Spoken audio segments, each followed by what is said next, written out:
आप सभी को मेरी तरफ से जय माता दी। चैत्र नवरात्रि में माँ भगवती स्वर्ग लोक से पृथ्वी लोक पर आ रही हैं।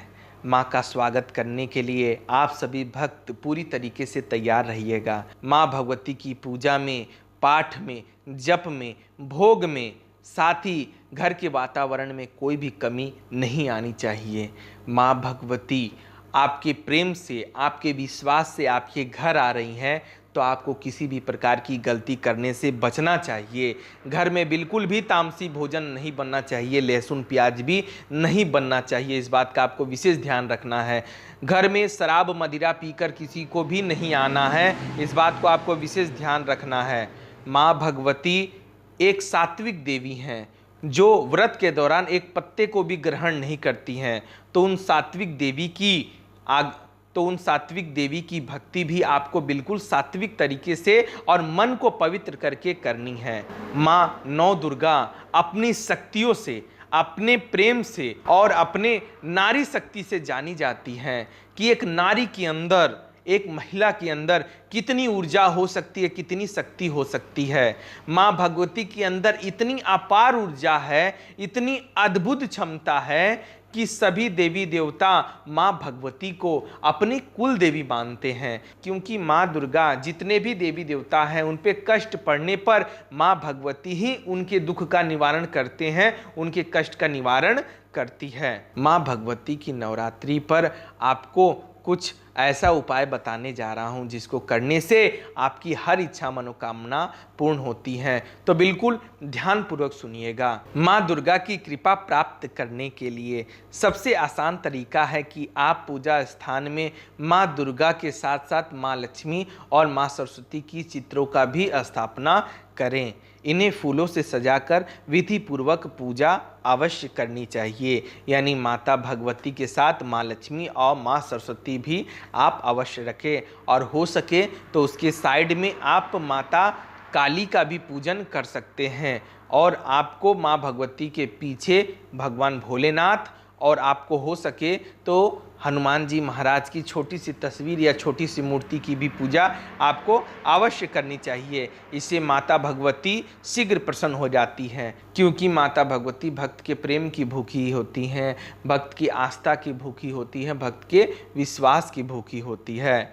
नवरात्रि के पूरे 9 दिनों तक माता का व्रत रखने का संकल्प लेकर ही आपको अखंड ज्योत जलानी चाहिए और कलश स्थापना करना चाहिए। अगर आपसे 9 दिन का व्रत ना हो सके तो पहले और आखिरी दिन का व्रत करना चाहिए, यानी चढ़ती या उतरती का व्रत करना चाहिए। या फिर देवी भागवत में लिखित है कि सप्तमी, अष्टमी व नवमी तिथि में अगर आप व्रत करते हैं 3 दिन लगातार, तो भी आपको नवरात्रि के 9 दिन के व्रत का फल आपको मिलता है और माता रानी की असीम कृपा प्राप्त होती है। देखिए, मैं आप सभी को बता रहा हूं कि माता भगवती का व्रत रखना अलग की बात हो जाती है और माँ से प्रेम करना अलग हो जाता है। कई लोग केवल नाम मात्र के लिए व्रत रखते हैं और संसार के काम में उलझ जाते हैं और माता रानी को थोड़ा सा भी वक्त नहीं देते हैं। वही सुबह में दीपक जला ली, थोड़ी सी आरती कर ली, वही शाम को थोड़ी सी दीपक जला ली, आरती कर ली, उसी को वो लोग नवरात्रि मान लेते हैं। तो ऐसा गलती बिल्कुल आप ना करें।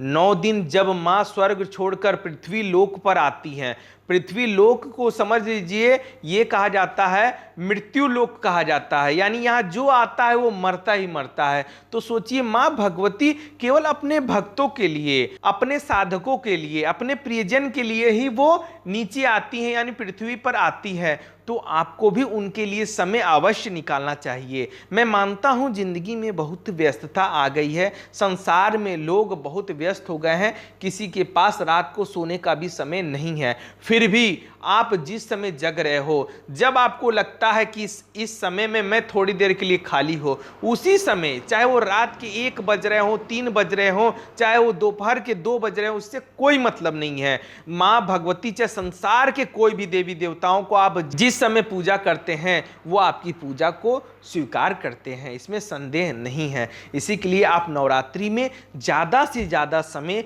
माँ भगवती के पास गुजारें, उनकी ध्यान साधना में गुजारें, सत्संग में गुजारें, मंत्र जप में गुजारें, ताकि आपको नवरात्रि का पूर्ण फल प्राप्त हो सके और माता आपकी हर इच्छा मनोकामनाओं को पूर्ण कर सके। 9 दिनों तक घर में माँ दुर्गा के नाम का अखंड ज्योत जलानी चाहिए।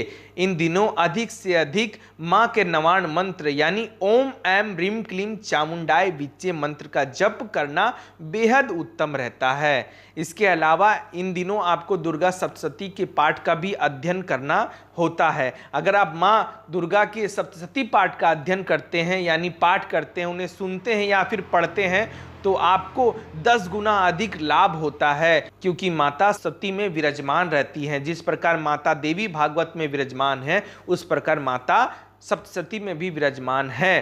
तो मैं आप सभी को ये कहना चाहता हूँ कि अगर आप संस्कृत में ना पढ़ सकें तो हिंदी में ही सही, पूरी तरीके से सही ना पढ़ सके तो गलत ही सही, आप प्रयास तो करें। जब आप प्रयास करेंगे तभी तो सफल होंगे, जब आप प्रयास ही नहीं करेंगे तो आप सफल कैसे हो सकते हैं। तो इसी के लिए अगर आपसे कोई गलती भी हो रही है तो आप माता से क्षमा प्रार्थना करके करें। माता से आपको कहना चाहिए, ना मुझे पाठ आता है, ना ध्यान आता है, ना साधना आता है, ना कि आरती आराधना आता है, लेकिन मुझसे जो बन पड़ रहा हूं माता मैं कर रहा हूं या कर रही हूं, आगे मुझे ज्ञान दे, मेरा मार्गदर्शन करें। ऐसा क्षमा मांगते हुए आपको आराधना करनी चाहिए।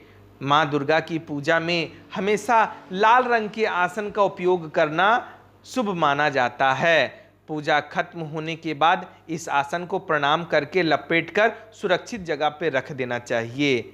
माता रानी की पूजा के समय लाल वस्त्र पहनना बहुत ही शुभ होता है। इसके साथ माथे पर लाल रंग का तिलक भी लगाना जरूरी होता है। लाल कपड़े पहनकर पूजा करने से माता रानी की शीघ्र कृपा प्राप्त होती है। इसी के लिए आप लाल वस्त्र पहन के माँ भगवती की पूजा करें, विशेष लाभ अवश्य होगा। और लाल रंग का तिलक लगाना बिल्कुल ना भूलें।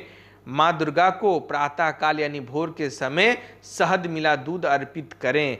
पूजन के पास इसे अगर आप ग्रहण करते हैं तो आत्मा और शरीर को बल की प्राप्ति होती है। माँ को प्रसन्न करने का यह एक उत्तम उपाय है। नवरात्रि के आखिरी दिन घर में रखी पुस्तक, यंत्र और कलम आदि की पूजा करनी चाहिए। इससे माँ दुर्गा के साथ साथ माँ सरस्वती का भी आशीर्वाद मिलता है। तो मैं आप सभी से यही कहना चाहता हूँ कि माँ भगवती की पूजा में आप कोई भी कसर, कोई भी कमी बिल्कुल ना छोड़ें। देखिए, माँ भगवती का हृदय अपार है, समुद्र से भी बड़ा है। वो अपने भक्तों से इतना प्रेम करती हैं कि एक माँ अपने पुत्र से जितना प्रेम नहीं करती हैं, उतनी माँ भगवती संसार के सभी जीवों से प्रेम करती है। चाहे वो कीट पतंग हो, कुत्ते बिल्ली हो, चाहे मनुष्य ही क्यों ना हो, माँ भगवती के हृदय में सभी के लिए अपार प्रेम है। वो बड़े से बड़े दुष्ट, बड़े से बड़े पापी, बड़े से बड़े दुष्ट कर्म करने वालों को भी अपने शरण में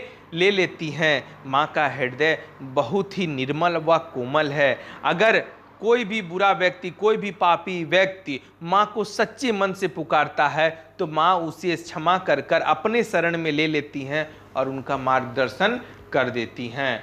तो इसी के लिए मैं आप सभी से यही कहना चाहता हूँ कि नवरात्रि के पावन पर्व पर माता रानी का बहुत ही प्रेम के साथ, आस्था के साथ और विश्वास के साथ पूजा करनी चाहिए, ताकि माता भगवती आपकी भक्ति से, आपके प्रेम से, आपके आस्था से प्रसन्न होकर आपके घर से, परिवार से सभी नकारात्मक ऊर्जा को दूर करके आपके घर में सकारात्मक ऊर्जा का प्रभाव कर देती हैं। इसी के लिए आप माँ भगवती की सही तरीके से पूजा पाठ आराधना अवश्य करें। अगर मेरी द्वारा दी गई जानकारी आप सभी को थोड़ी सी भी पसंद आई हो तो चैनल को सब्सक्राइब करना बिल्कुल ना भूलें और साथ ही लाइक का बटन अवश्य दबाएं।